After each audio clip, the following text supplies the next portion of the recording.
You are a file pusher, Jaxon. Stop trying to offer tactical advice and just clean up your mess. If you get us out of here and prove I'm innocent, I will marry you. I'll leave the agency, the Valerius name, everything to be yours. In the cold, calculating halls of the Valerius Agency, power isn't just earned, it's inherited. Adrienne Valerius, the daughter of a legend, moved through these corridors like a queen, viewing the men beneath her as mere tools. To her, Jaxon Creed was the lowest of them all, a quiet clerk with no ambition and a forgotten history. She never looked into his amber eyes long enough to see the ghost of a predator staring back. But when the high walls of her empire crumble and the world labels her a traitor, Adrienne finds herself hunted by the very elite she once commanded. Trapped in the shadows, she realizes her only hope is the man she once treated with utter contempt. In a moment of absolute despair, she offers a vow that defies rank and reason, a promise of love born from the ashes of her pride. The grand archives of the Valerius Agency smelled of old paper and cold stone. Jaxon Creed sat at a metal desk under a single flickering light. His fingers moved rhythmically as he sorted through thousands of forgotten files. He was a man of shadows, existing only in the margins of the building. To the elite agents upstairs, he was just a piece of the furniture. The heavy oak doors swung open with a violent bang. The sharp click of designer heels echoed through the silent room. Adrienne Valerius marched in with her chin held high and eyes like ice. She carried the weight of her father's 4-star legacy in every step. Behind her, a group of young tactical officers followed, snickering at the dim surroundings. Adrienne stopped at Jaxon's desk and threw a blue folder onto the floor. The papers spilled out like wounded birds across his scuffed leather boots. She didn't say hello or look him in the eye. She simply pointed at the mess with a manicured finger. The air in the room became heavy and difficult to breathe. What is this garbage, Jaxon? Adrienne's voice was a sharp blade that cut the silence. I requested the Alpha 6 manifest, not this outdated trash. You have one job in this basement, and you failed. Her eyes scanned his faded shirt with visible disgust. Jaxon did not argue or offer an excuse for the mistake. He slowly stood up, his tall frame casting a long shadow on the wall. He kept his expression neutral, showing no sign of the sting in her words. He looked like a man who had accepted his lowly place in the world.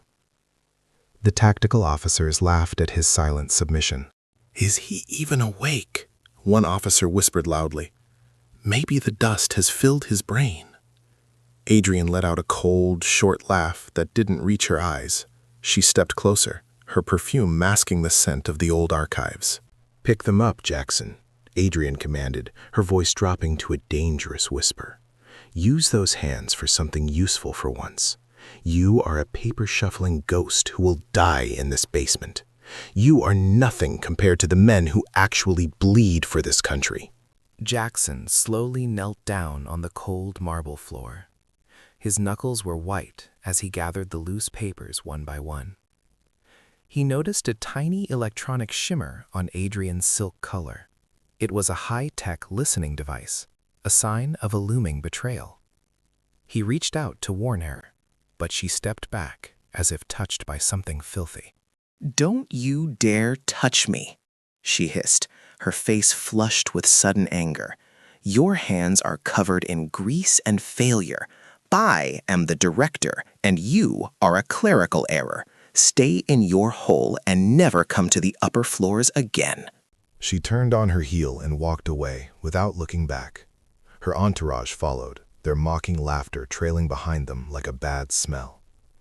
Jaxon remained on the floor, his amber eyes tracking their departure.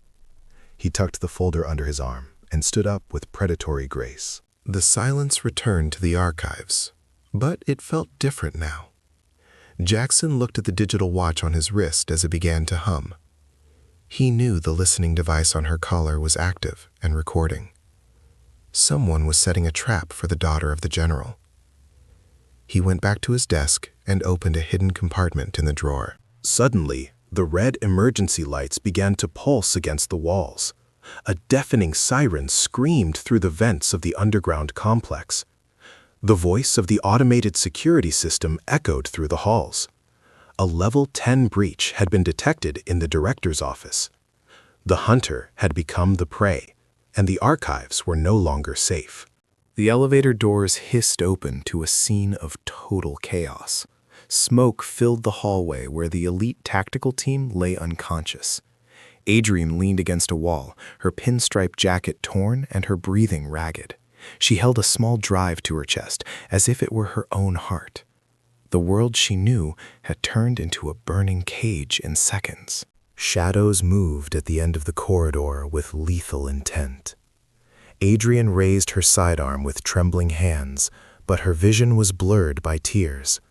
She had been betrayed by the very men she had promoted and trusted. Her father's legacy was now a target on her back. She felt the cold touch of a predator closing in on her location. A hand suddenly clamped over her mouth from the darkness behind her. Adrienne gasped and tried to struggle, but the grip was like iron. She looked up into the amber eyes of the man she had insulted hours ago. Jaxon Creed pulled her back into a service closet just as bullets shredded the wall.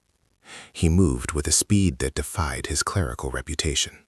"Be quiet if you want to live," Jaxon whispered in a voice she didn't recognize. The soft, stuttering clerk was gone, replaced by a man with a gaze of sharpened steel. He held a silenced pistol with the casual ease of a master. Adrienne watched in shock as he checked the hallway with calculated precision. He didn't look like a file pusher anymore. "Why are you doing this?" Adrienne choked out as he led her through a ventilation shaft.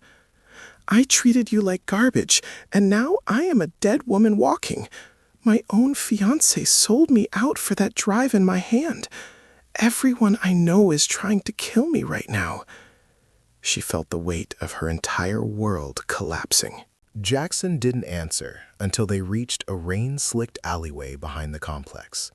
He tossed her into the passenger seat of a nondescript black sedan. He drove through the city streets with an expert touch, weaving through the closing police net. Adrienne stared at his scarred eyebrow and the way his hands gripped the wheel. He was the only thing standing between her and a shallow grave. They reached a hidden concrete safe house on the outskirts of the industrial district. Jaxon shoved a heavy steel bolt across the door and turned to face her.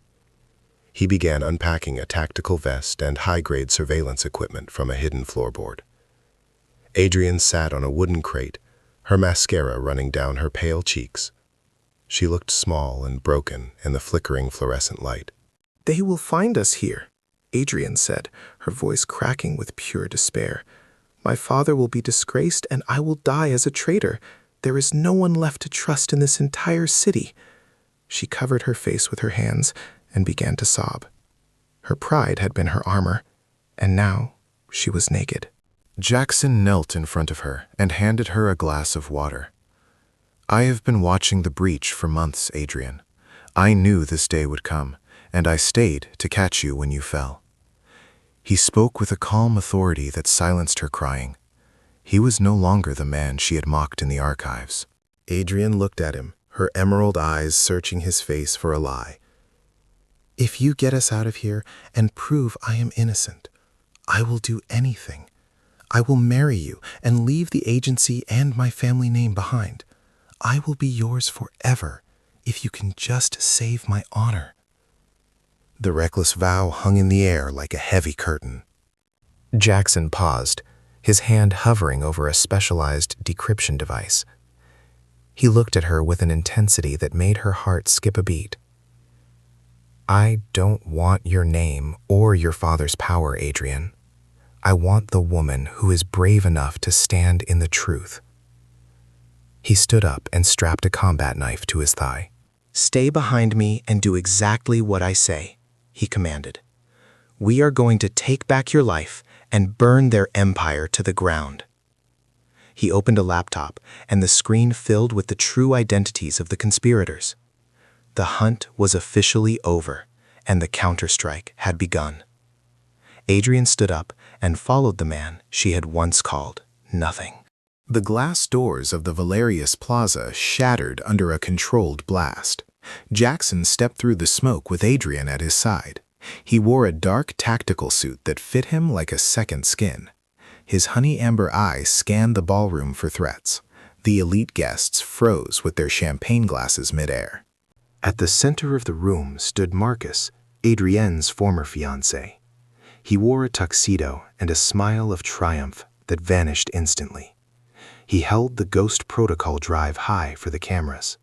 He had just finished a speech about Adrienne's betrayal. Now, his face turned the color of ash. "Look at this pathetic clerk," Marcus shouted, trying to regain his composure. "You think a basement ghost can stop the inevitable? Security, remove this trash and the traitor from my sight." His voice was high and thin with sudden fear. The guards hesitated, looking at Jaxon's predatory stance. Jaxon did not move a muscle as the guards approached. He pulled a small remote from his belt and pressed a single button. Every screen in the ballroom flickered to life with grainy surveillance footage. It showed Marcus meeting with foreign operatives in a dark garage. The audio of their treasonous deal echoed through the silent hall. Marcus tried to lunge for the drive, but Jaxon was faster. He moved like a blur of shadow and silver. With one swift strike, Marcus was pinned against a marble pillar. The clerk held him there with a single hand. The strength in Jackson's arm was terrifying to behold. "You forgot one thing about the archives, Marcus," Jaxon said. His voice was a low growl that carried to every corner of the room. "I did not just file the secrets. I wrote them. I am the man who retired after the siege of Orizon." The crowd gasped as they realized the legendary saboteur stood before them. Adrienne stepped forward, her emerald eyes shining with a new light. She looked at her father, the general, who stood in the front row. She did not seek his permission or his approval anymore. She took the drive from Marcus's limp fingers and handed it to her father. Her hands were steady for the first time in years. "The truth is out now," Adrienne said to the shocked audience. "This man saved the agency while you all stood by and watched me fall." She turned to Jaxon and placed a hand on his chest. She could feel the steady beat of his heart under the tactical vest. He was her anchor in a world of lies. The general stepped toward Jaxon and offered a stiff, formal salute. The room followed suit, a wave of respect washing over the disgraced clerk. Jaxon did not return the salute or acknowledge the praise. He only had eyes for the woman standing next to him. He was ready to leave the shadows for good. "I made a promise in that safe house, Jaxon," Adrienne whispered. She spoke loud enough for the elite circle to hear every word. "I said I would marry you and leave this world behind. I intend to keep that promise starting today." She pulled the gold family brooch from her blouse and dropped it on the floor. Jaxon took her hand and led her toward the exit. They walked past the silent guests and the shamed officials. No one dared to stop them or say a word. The heavy oak doors closed behind them, shutting out the noise of the agency. The cold night air felt clean and full of possibility. They stood together on the pier as the sun began to rise. Jaxon pulled her close and kissed her forehead with a gentle touch. The battle was over, and a new life was beginning. They did not need ranks or titles to be whole. Love was the only protocol that mattered now.